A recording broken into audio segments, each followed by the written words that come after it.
వడదెబ్బ అంటే ఇంగ్లీష్లో సన్ స్ట్రోక్. సో ఈ వడదెబ్బ ఎప్పుడు జరుగుద్ది? విపరీతమైన టెంపరేచర్స్ వాతావరణంలో పెరిగినప్పుడు వడదెబ్బ అనేది జరుగుద్ది. అలాగే ఈ వడదెబ్బ అనేది ఎవరు రిస్క్లో ఉంటారు అని గమనించుకుంటే below the age of 4 and above the age of 65 వీళ్ళలో ఎక్కువ శాతం ఈ ఎఫెక్ట్స్ ఎక్కువగా కనిపిస్తాయి. ఈవెన్ స్మాలెస్ట్ వేరియేషన్స్ ఆఫ్ టెంపరేచర్స్తో కూడా వీళ్ళందరికీ రిస్క్ అనేది ఎక్కువగా ఉండేదానికి ఛాన్స్ ఉంది. అలాగే ఎవరైతే దీర్ఘకాలంలో సమస్యలతో బాధపడుతుంటారో, పర్టికులర్గా blood pressure, diabetes, organ failure అంటే హార్ట్ ఫెయిల్యూరు, కిడ్నీ ఫెయిల్యూర్, ఈ సమస్యలు ఉన్న వాళ్ళల్లో ఎక్కువ శాతం వడదెబ్బ వచ్చేదానికి ఆస్కారం ఉంటుంది. పెద్దవాళ్ళు ఎవరైతే సరిగ్గా షేడ్ లేని ఏరియాస్లో ఆర్ సన్ ఎక్స్పోజ్డ్ హౌసెస్లో ఉంటారో వాళ్ళలో కూడా ఎక్కువ ఇవి కనిపించేదానికి ఛాన్స్ ఉంది. మానసిక వ్యాధి ఉన్న వాళ్ళు కూడా, మతి స్థిమితం లేని వాళ్ళు కూడా అనవసరంగా కాన్షియస్గా లేకుండా వడదెబ్బకి ఎక్స్పోజర్ టు సన్ ఉన్నందువల్ల వచ్చేదానికి కూడా ఆస్కారం ఉంది.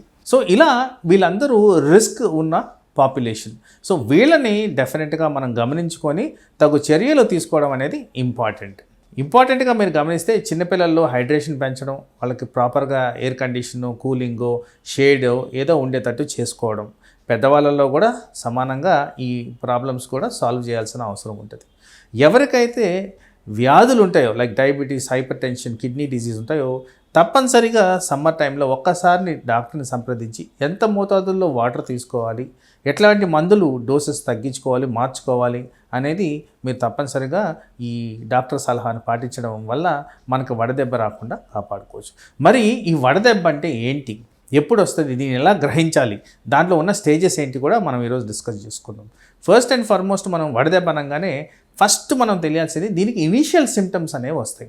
ఆ ఇనీషియల్ సిమ్టమ్స్ ఏంటంటే దాహం వేయడం, నీరసంగా అనిపించడం, కాళ్ళల్లో నొప్పులు రావడం. ఇలాంటి రాగానే సమ్మర్ టైంలో డెఫినెట్గా వడదెబ్బ గురించి ఆలోచించాల్సిన అవసరం ఉంది తప్పనిసరిగా. ఎందుకంటే ఈ ఇనిషియల్ ఫేజెస్లో దీన్ని డిటెక్ట్ చేస్తే ఈజీగా తీవ్రతని మనం తగ్గించుకోవచ్చు ఫస్ట్ అండ్ ఫార్మోస్ట్. తర్వాత వచ్చేది ఏంటంటే కాస్త హెడేక్, వామిటింగ్ కాకుండా వామిటింగ్ వచ్చే సెన్సేషను, అలాగే మన హార్ట్ బీట్ పెరగడం, అలాగే చెమట అనేది తీవ్రమైన ఎండ ఉన్నా కానీ చెమట అనేది తగ్గిపోవడం, అంటే మనం డీహైడ్రేషన్కి గురవుతున్నట్టు సూచనలు వస్తాయి. అది నెక్స్ట్ స్టేజ్.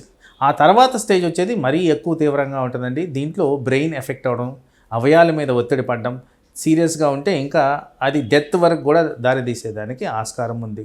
ఈ స్టేజెస్లో కంపల్సరీ హాస్పిటల్ అడ్మిషన్ అనేది జరగాల్సిన అవసరం ఉంటుంది. సో ఇవన్నీ రాకుండా మీరు చేసుకోవాలంటే ఫస్ట్ అండ్ ఫార్మోస్ట్ దీన్ని గ్రహించడం అనేది ఇంపార్టెంట్. ఎర్లీ స్టేజెస్లో మీరు గ్రహిస్తే దీన్ని ఈజీగా మనం నివారించుకోవచ్చు. మరి ఎలా నివారించాలంటే ఫస్ట్ అండ్ ఫార్మోస్ట్ మనం చేసుకోవాల్సింది ఏంటంటే తరచుగా వాటర్ తీసుకోవడం ఇంపార్టెంట్. ఎప్పుడూ చెప్తున్న విధంగానే చెప్తానండి, వాటర్ అనేది మనం సమపావుల్లో తీసుకోవాలి. అది ఎంత శాతంలో తీసుకోవాలంటే గంటకు ఒక గ్లాస్, ఎవ్రీ అవర్ ఒక గ్లాస్ ఆఫ్ వాటర్ తాగితే మనం అప్రాక్సిమేట్లీ అరౌండ్ 3 లీటర్స్ 3.5 లీటర్స్ తాగినట్టు అవుతుంది 24 గంటల్లో. అది మనకి సరిపడ్డ వాటర్. మరి కొంతమంది ఎవరైతే సన్ ఎక్స్పోజ్డ్ ఏరియాస్లో పనిచేస్తారో, కన్స్ట్రక్షన్ వర్కర్స్, ఈ మార్కెటింగ్ పీపుల్, ఎవరికైతే ఎండ తీవ్రతకి ఎక్స్పోజ్ అవుతుంటారో వీళ్ళు ఇంకొక లీటర్ ఎక్స్ట్రా తీసుకుంటేనే బెనిఫిషియల్ ఎఫెక్ట్స్ ఉంటాయని సూచన. అలాగే చాలామందికి టీలు, కాఫీలు తాగడం, ఆల్కహాల్ అలవాటు ఉన్న వాళ్ళకు ఆల్కహాల్ కన్జ్యూమ్ చేయడం, వీటి వల్ల కూడా డీహైడ్రేషన్కి గురయ్యేదానికి ఛాన్స్ ఉంది. సైంటిఫిక్ పరంగా వీటిలో ఉన్న కెమికల్స్ కారణంగా బాడీలో మనం వాటర్ శాతం తగ్గేదానికి ఆస్కారం ఉంది. దాని ద్వారా ఈ డీహైడ్రేషన్కి గురయ్యి మరీ వడదెబ్బకి ఎక్కువగా ప్రోన్ ఉండేదానికి ఆస్కారం ఉంది. తర్వాత ఫుడ్ని ఉద్దేశించి మాట్లాడితే ఫుడ్ సమ్మర్ టైంలో, ఎస్పెషలీ సమ్మర్ ఈ హీట్కి ఎక్స్పోజ్ అయ్యే వాళ్ళలో స్మాల్ అమౌంట్స్ ఆఫ్ ఫుడ్ తీసుకోవడం important. Spicy, oily, fatty foods avoid చేయడం ఇంపార్టెంట్. సాల్ట్ ఎక్కువగా ఉన్న పదార్థాలు అవాయిడ్ చేయడం ఇంపార్టెంట్.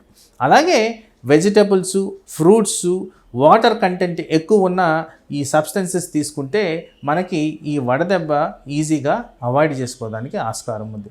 అలాగే ఒకవేళ సన్ ఎక్స్పోజర్ ఉన్న ఏరియాస్లో పనిచేయాల్సిన అవసరం వస్తే మనం తరచుగా ఆ వర్క్ నుంచి కాస్త బ్రేక్ తీసుకొని 10 నిమిషాలు నీడ కిందనో రెస్ట్ ఒక రూమ్లో వచ్చి రెస్ట్ తీసుకోవడమో ఇలాంటివి చేస్తూ, అలాగే వాటర్ కూడా ప్రాపర్గా మనం కన్జ్యూమ్ చేస్తూ, కాస్త బట్టలను వీలైన ఏరియాస్లో మనము ఈ వెట్నెస్ పెంచుకోవడం అనేది, అంటే తడుపుకోవడం అనేది జరగాల్సిన అవసరం ఉంది. ఇలాంటివన్నీ చేస్తే వడదెబ్బని మనం నివారించుకోవచ్చు.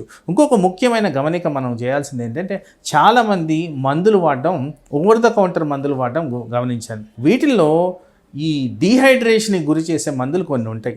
వాటిలో ముఖ్యంగా బ్లడ్ ప్రెషర్కి సంబంధించినవి, అలాగే మానసిక ఒత్తిడికి సంబంధించినవి, తర్వాత నిద్రకి సంబంధించినవి, అలాగే కొన్ని ఈ అలర్జీ మెడిసిన్స్ కూడా ఈ వడదెబ్బకి కారణాలు అవుతున్నాయి. సో అది డాక్టర్ని సంప్రదించి వాళ్ళ సూచనలు సలహాల మేరకు ఈ మందులు ఏ విధంగా తీసుకోవాలి, ఎంత మోతాదుల్లో తీసుకోవాలని మనం గమనించుకుంటే డెఫినెట్గా మనం వడదెబ్బని నివారించుకుంటూ ఈ ప్రాబ్లము మేజర్ సమస్యకు దారితీయకుండా మనం కాపాడుకోవచ్చు.